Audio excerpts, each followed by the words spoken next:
Is Wednesday, February 17th, 2016, and the title of this rant will be Cliven Bundy given no bail. Will he see a lifetime in jail? So yesterday he had to go before a judge, whatever it was. He wanted to get bail. He was denied bail, meaning that he will probably be in jail for another 2 years as they ramp up everything in terms of how they're going to go to trial on this.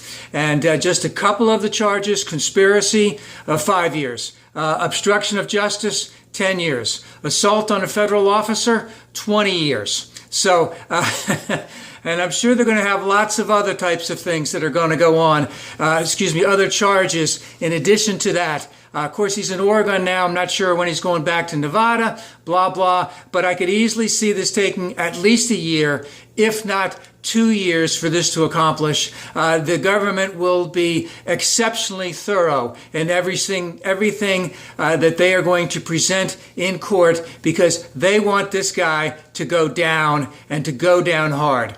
Now, forget about the Maher National Wildlife Refuge. Let's go back to 2014. When Bundy had a number of federal cases go against him. I think it had been ongoing, and the last one basically was, you haven't paid your taxes in 20 stinking years, we're taking your cattle.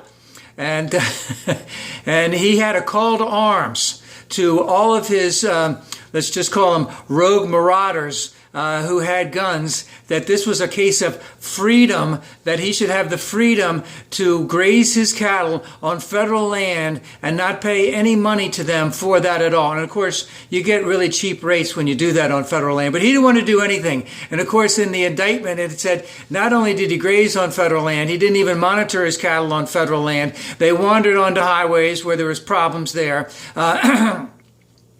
Wandered 50 miles away from his place, didn't have them vaccinated or anything like that. So, not a really, really great guy. But then he had his call to arms. Conspiracy right there. Bringing, about 400 people, where they were, the federal officials, Bureau of Land Management, I don't know what it was, were outnumbered 4-1. There were people on highways with, with their assault rifles trained on the officers, and of course they backed off. So, big thing on conspiracy. He had already had federal charges against him. Not only was he convicted, they were upheld. And of course, not only were there people there with assault rifles trained on federal officers, we had statements from some of those people that they wanted to put the women and children up first so that they could exacerbate the, let's just call it, carnage to go on and to talk about how terrible it was about what the federal government had done. Of course, that didn't happen.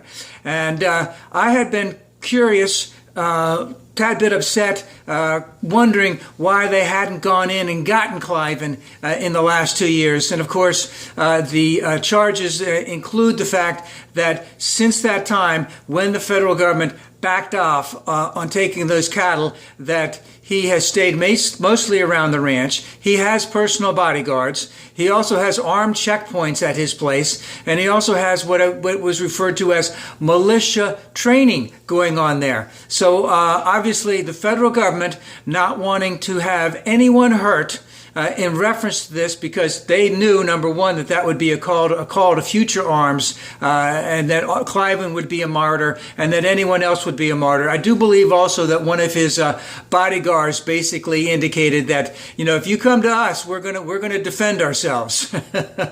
So, all of that going on, they will throw the book at him. They will fight tooth and nail for every single conviction. And if he does get convicted on any of these counts, they will indicate that he should receive the absolute maximum sentence because of his prior actions. His prior actions of using federal land without paying taxes, having charges brought against him, and that he was convicted of, that he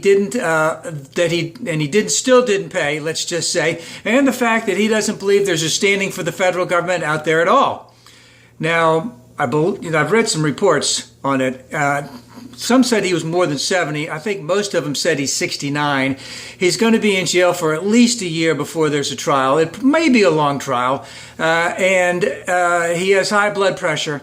And if he is convicted, he will basically spend the rest of his life in jail. And for a cause that basically he just didn't want to pay grazing rights to the federal government because he thought that it was okay for him to say that he was whoever he wanted to be, a sovereign citizen, just someone who hates the federal government, wants to have the free grazing rights, doesn't want to pay the taxes, but wants to live. I'm just trying to think, what if everyone was acting like Cliven Bundy out there? And that's another reason why the federal government's going to come down so hard on him, is that we just can't have that type of thing.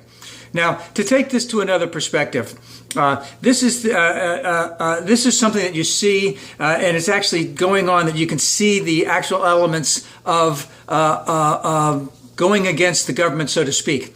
And of course, the big reason why all of this happened is because he has guns. And he had indicated very clearly he wanted people with guns to come and help him.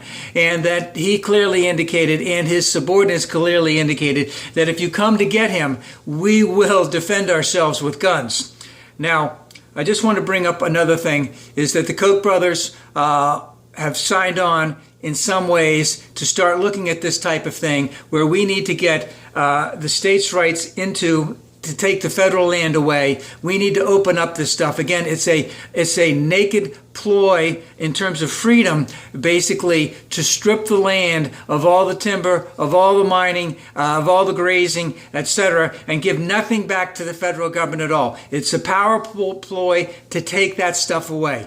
And I'm going to segue this with the fact that this is just one thing that the federal government needs to have a very good, strong hold of. We're at 2016, 34 years, we're going to be at 2050. We need to be prepared. We need to be doing the things now so that my grandchildren, my great-grandchildren, and yours, will have, federal lands that are protected 30, 80 years from now. We have to nip this in the bud now. And then going on another tract, I would really like to see this type of thing gone on against the big banks, gone on against the chemical companies that are dumping waste, gone on against the power companies that are burning coal. The power companies know how to clean coal, to clean their act up. They've been mandated many times. They fight it all the time. We really need to look at our world as something that is very precious and needs to be maintained. And everything that we can do to help make that better needs to come into play.